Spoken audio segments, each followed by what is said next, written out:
Medellín, Colombia, 1976.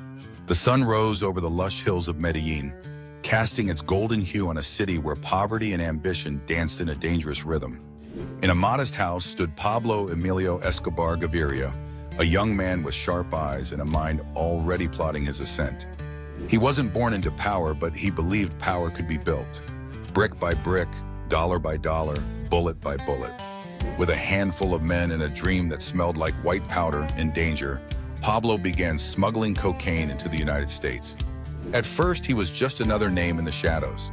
But soon the shadows started whispering his name with fear and respect. Late 1970s, early 1980s. The Medellín Cartel became an empire.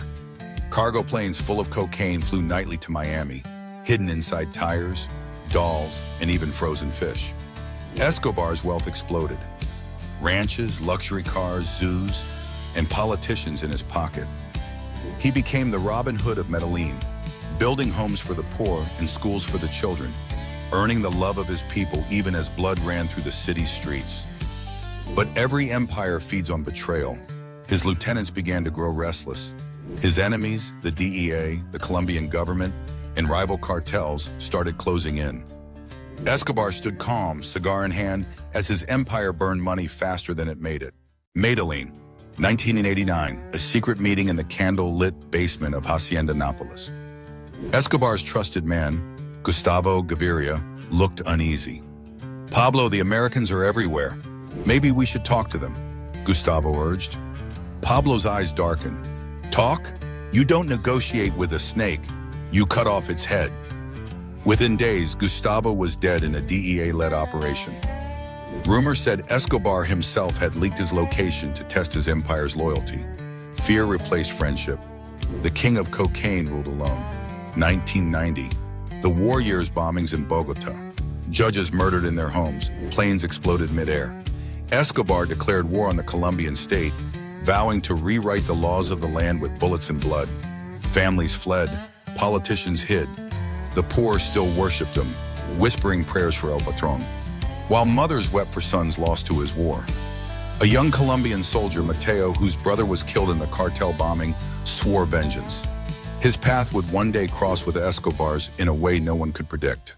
1991, the Cathedral prison. Under pressure, Escobar surrendered, on his terms. He built his own prison, La Catedral, complete with a soccer field, jacuzzi, and nightclub. He continued to run his empire from behind its luxury walls. The world laughed, but Escobar didn't care. He was untouchable, or so he thought. When news broke that Escobar had tortured and killed 2 of his own inside the prison, the Colombian government moved to transfer him. That night, under the cover of rain and chaos, he escaped, vanishing into the jungle. 1992, 1993, the final chase. For 16 months, Colombia became a chessboard of death. The DEA, Colombian police, and a vigilante group known as Los Pepes hunted him relentlessly. In a dimly lit hideout, Escobar sat with his wife and children, radio crackling. His beard was unkempt, his once fiery eyes tired but not broken. "Maybe I was wrong," he murmured. "Maybe this was never about power. Maybe it was just about fear." December 2nd, 1993, Medellín. The sound of gunfire echoed through the barrio of Los Olivos. Escobar, barefoot and desperate, fled across the rooftops, his lungs burning. "Pablo, surrender!" shouted Mateo, the same soldier whose brother Escobar's bomb had killed. Escobar turned, smiled faintly, and raised his pistol. A single shot rang out, then another.